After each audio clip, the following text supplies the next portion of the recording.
अस्सलाम वालेकुम जी। की हाल चाल है जी। मेरा नाम वसीम जाहिद है तो मैं किचनर ओंटारियो कैनेडा च रैह्ना। 6 वरे ਪਹਿਲਾਂ ਮੈਂ ਇੱਥੇ ਆਪਣੀ ਫੈਮਿਲੀ ਨਾਲ ਕੈਨੇਡਾ ਸੈਟਲ ਹੋਇਆ ਸੀ ਤੇ ਹੁਣ ਮੈਂ ਕਿਚਨਰ ਚ ਰਹਿ ਰਿਹਾ। ਤਾਂ ਇਹ ਪ੍ਰੋਗਰਾਮ ਬਣਾਉਣ ਦਾ ਮਕਸਦ ਇਹ ਹੈ ਕਿ ਮੈਂ ਤੁਹਾਡੇ ਨਾਲ ਉਹ ਚੀਜ਼ਾਂ ਉਹ ਇਨਫੋਰਮੇਸ਼ਨ ਸ਼ੇਅਰ ਕਰਾਂ ਜਿਹੜਾ ਮੇਰਾ ਜਾਂ ਮੇਰੀ ਫੈਮਿਲੀ ਦਾ ਪਰਸਨਲ ਐਕਸਪੀਰੀਅੰਸ ਹੈ। ਉਹਦੇ 'ਚ ਤੁਹਾਡੀ ਤਾਲੀਮ ਵੀ ਸ਼ਾਮਿਲ ਹੈ ਜਿਹੜੀ ਤੁਸੀਂ ਕਾਲਜ ਤੇ ਯੂਨੀਵਰਸਿਟੀ 'ਚ ਲੈਣਾ ਚਾਹੁੰਦੇ ਹੋ ਕੈਨੇਡਾ 'ਚ।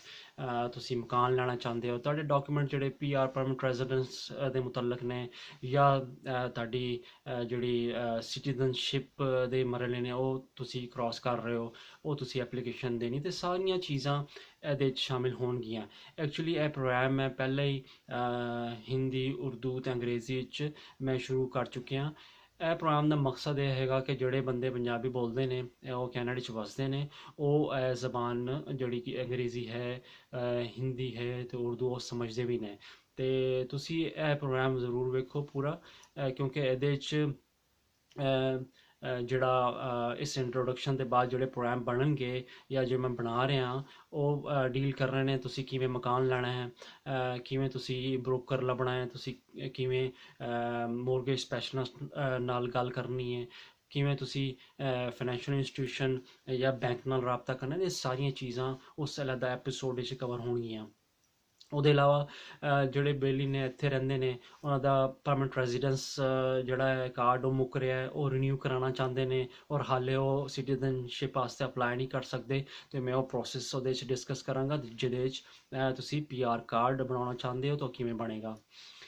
ਉਹਦੇ ਬਾਅਦ ਫਿਰ ਸਿਟੀਜ਼ਨਸ਼ਿਪ ਦਾ ਜਿਹੜਾ ਮਰਹਲਾ ਹੈ ਉਹਦੇ 'ਚ 4 ਐਪੀਸੋਡ ਡਿਫਰੈਂਟ ਹੋਣਗੇ। ਕਿਵੇਂ ਕਿ ਤੁਸੀਂ ਹੁਣ ਸਿਟੀਜ਼ਨਸ਼ਿਪ ਬਣ ਸਕਦੇ ਹੋ, ਤੁਸੀਂ ਉਹ ਟਾਈਮ 3 ਸਾਲਾਂ ਦਾ 1095 ਦਿਨ ਪੂਰੇ ਕਰ ਚੁੱਕੇ ਹੋ ਤਾਂ ਤੁਸੀਂ ਹੁਣ ਸਿਟੀਜ਼ਨ ਬਣ ਸਕਦੇ ਹੋ। ਉਹ ਐਪਲੀਕੇਸ਼ਨ ਕਿਵੇਂ ਦੇਣੀ ਹੈ, ਉਹ ਕਾਗਜ਼ਾਤ ਕਿਵੇਂ ਇਕੱਠੇ ਕਰਨੇ ਨੇ, ਉਹ ਉਹਦੇ 'ਚ ਉਹਦੇ ਪਹਿਲੇ ਪਾਰਟ 'ਚ ਡਿਸਕਸ ਕਰਾਂਗਾ। ਦੂਜੇ ਪਾਰਟ 'ਚ ਜਿਹੜਾ ਸਿਟੀਜ਼ਨਸ਼ਿਪ ਤੋਂ ਮੁਤਲਕ ਹੈ ਉਹਦੇ 'ਚ ਮੈਂ ਤੁਹਾਡਾ ਜਿਹੜਾ ਤੁਸੀਂ ਟੈਸਟ ਦੇਵੋਗੇ ਅਤੇ ਤੁਹਾਡਾ ਜਿਹੜਾ ਇੰਟਰਵਿਊ ਹੋਏਗਾ ਉਹ ਕਿਵੇਂ ਹੋਏਗਾ, ਕਿਹੋ ਜਿਹਾ ਪ੍ਰੋਸੈਸ ਹੈ, ਉਹਦੇ 'ਚ ਮੈਂ ਗੱਲਬਾਤ ਕਰਾਂਗਾ।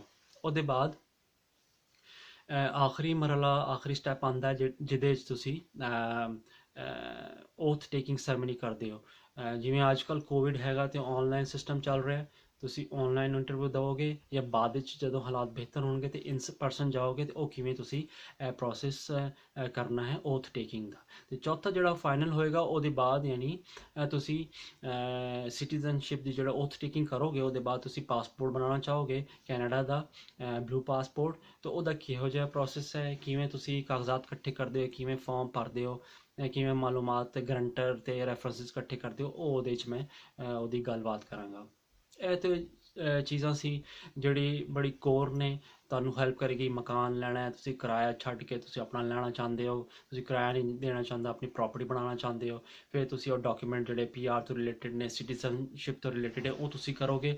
ਉਹਦੇ ਬਾਅਦ ਉਹ ਲੋਕੀ ਜਿਹੜੇ ਇੱਥੇ ਐਜੂਕੇਸ਼ਨ ਨੂੰ ਆਪਣਾ ਅੱਗੇ ਵਧਾਉਣਾ ਚਾਹੁੰਦੇ ਨੇ, ਬਿਹਤਰ ਕਰਨਾ ਚਾਹੁੰਦੇ ਨੇ ਕਾਲਜ ਦੇ ਜ਼ਰੀਏ ਜਾਂ ਯੂਨੀਵਰਸਿਟੀ ਦੇ ਜ਼ਰੀਏ, ਤੇ ਮੈਂ ਉਹਦੇ 'ਚ 3 ਪ੍ਰੋਗਰਾਮ ਤੁਹਾਡੇ ਵਾਸਤੇ ਫਿਲਹਾਲ ਡਿਸਕਸ ਕਰਾਂਗਾ।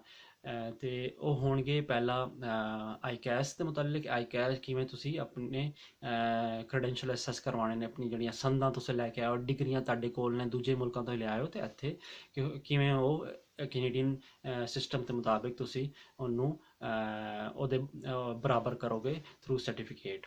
ਉਹਦੇ ਬਾਅਦ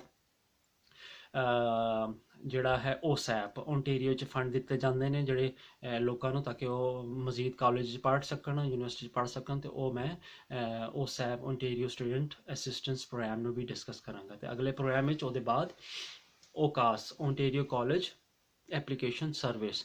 ਹੁਣ ਤੁਸੀਂ ਫੰਡ ਵੀ ਤੁਹਾਡੇ ਕੋਲ ਨੇ, ਤੁਹਾਡੇ ਕ੍ਰੈਡੈਂਸ਼ੀਅਲਸ ਵੀ ਅਸੈਸ ਹੋ ਗਏ ਨੇ, ਤੁਹਾਡੀ ਪੜਤਾਲ ਹੋ ਗਈ ਡਿਗਰੀਆਂ ਦੀ, ਤਾਂ ਤੁਸੀਂ ਹੁਣ ਕਾਲਜ 'ਚ ਦਾਖਲਾ ਲੈਣਾ ਤੇ ਕਿਵੇਂ ਲੈਣਾ, ਕਿਹੋ ਜਿਹਾ ਪ੍ਰੋਸੈਸ ਹੈ, ਉਹ OCAS ਦੇ ਪ੍ਰੋਗਰਾਮ ਵਿੱਚ ਉਹ ਡਿਸਕਸ ਕਰਾਂਗਾ। ਇਹਦੇ ਨਾਲ ਉਹਦੇ ਇਲਾਵਾ ਮੈਂ ਜਿਹੜੀ ਦੇਸੀ ਗਰੋਸਰੀ ਹੈ ਉਹਦੀ ਮਾਲੂਮਾਤ ਜਿਹੜੇ ਤੁਹਾਡੇ ਇਲਾਕੇ 'ਚ ਖਸੂਸੀ ਤੌਰ 'ਤੇ ਐਂਟਰ ਹੈ GTA ਤੁਸੀਂ ਰਹਿੰਦੇ ਹੋ ਤੇ ਉਹ ਕਿਹੜੀ ਗਰੋਸਰੀ ਸਟੋਰ ਇੱਥੇ ਹਨ, ਕਿਹੜੇ ਇੱਥੇ ਦੇਸੀ ਰੈਸਟੋਰੈਂਟ ਨੇ, ਇੱਥੇ ਟੇਕ ਅਵੇਜ਼ ਹੈਗੇ ਨੇ, ਕਿਹੜੇ ਵੈਜੀਟੇਰੀਅਨ ਤੇ ਹਲਾਲ ਦੁਕਾਨਾਂ ਹੈਗੀਆਂ, ਤੇ ਇਹ ਸਾਰੀਆਂ ਚੀਜ਼ਾਂ ਇਹ ਪ੍ਰੋਗਰਾਮਾਂ ਵਿੱਚ ਮੈਂ ਡਿਸਕਸ ਕਰਾਂਗਾ। ਤੇ ਮੈਂ ਤੁਹਾਨੂੰ ਇਹ ਰਿਕੁਐਸਟ ਕਰਾਂਗਾ ਕਿ ਮੇਰੇ ਪ੍ਰੋਗਰਾਮ ਵੇਖੋ। ਇਹਦੀ ਨੇਚਰ ਮਾਲੂਮਾਤ ਦੀ ਹੈ, ਇਨਫੋਰਮੇਸ਼ਨ ਦੀ ਹੈ, ਤੁਹਾਡਾ ਫਾਇਦਾ ਹੋਏਗਾ। ਤੁਸੀਂ ਇਹਨੂੰ ਮੇਰੇ ਪ੍ਰੋਗਰਾਮ ਨੂੰ ਵਸੀਮ ਜ਼ਾਹਿਦ ਨੂੰ ਸਬਸਕ੍ਰਾਈਬ ਕਰੋ, ਇਹਨੂੰ ਲਾਈਕ ਕਰੋ, ਇਹਨੂੰ ਸ਼ੇਅਰ ਕਰੋ। ਜਿਹੜੇ ਕਮੈਂਟਸ ਨੇ, ਤੁਹਾਡੇ ਕੋਈ ਕੰਸਰਨ ਨੇ, ਆਬਜ਼ਰਵੇਸ਼ਨਸ ਨੇ, ਤੁਸੀਂ ਕੋਈ ਚੀਜ਼ ਪੁੱਛਣਾ ਚਾਹੁੰਦੇ ਹੋ ਤਾਂ ਮੇਰੇ ਕੋਲੋਂ ਜ਼ਰੂਰ ਪੁੱਛੋ। ਮੈਂ ਕੋਈ ਕੰਸਲਟੈਂਟ ਨਹੀਂ ਹੈਗਾ, ਤੁਹਾਡੀ ਤਰ੍ਹਾਂ ਦਾ ਮੈਂ ਇਮੀਗ੍ਰੈਂਟ ਹਾਂ। ਇਹ ਚੀਜ਼ਾਂ ਉਹੀ ਨੇ ਜਿਹੜੀਆਂ ਅਸੀਂ ਉਹ ਫੇਸ ਕੀਤੀਆਂ ਤੇ ਤੁਹਾਡੇ ਨਾਲ ਸ਼ੇਅਰ ਕਰਨਾ। ਤੇ ਹੁਣ ਜਿਹੜੇ ਤੁਸੀਂ ਪ੍ਰੋਗਰਾਮ ਵੇਖੋਗੇ ਉਹ ਜਾਂ ਤਾਂ ਉਰਦੂ ਹਿੰਦੀ 'ਚ ਹੋਣਗੇ ਜਾਂ ਅੰਗਰੇਜ਼ੀ ਜ਼ਬਾਨ ਵਿੱਚ ਹੋਣਗੇ। ਤੁਸੀਂ ਉਹ ਜ਼ਰੂਰ ਵੇਖੋ ਤੇ ਇਨਸ਼ਾਅੱਲਾ ਉਹਦੇ ਬਾਅਦ ਫਿਰ ਹੋਰ ਪ੍ਰੋਗਰਾਮਾਂ ਦੇ ਨਾਲ ਮੈਂ ਤੁਹਾਡੀ ਖਿਦਮਤ ਵਿੱਚ ਹਾਜ਼ਰ ਹੋਵਾਂਗਾ। ਤੁਹਾਡੀ ਟਾਈਮ ਤੇ ਤਵੱਜੋ ਦਾ ਸ਼ੁਕਰੀਆ। ਫਿਰ ਮੁਲਾਕਾਤ ਕਰਨੇ ਆ। ਆਪਣਾ ਖਿਆਲ ਰੱਖੋ।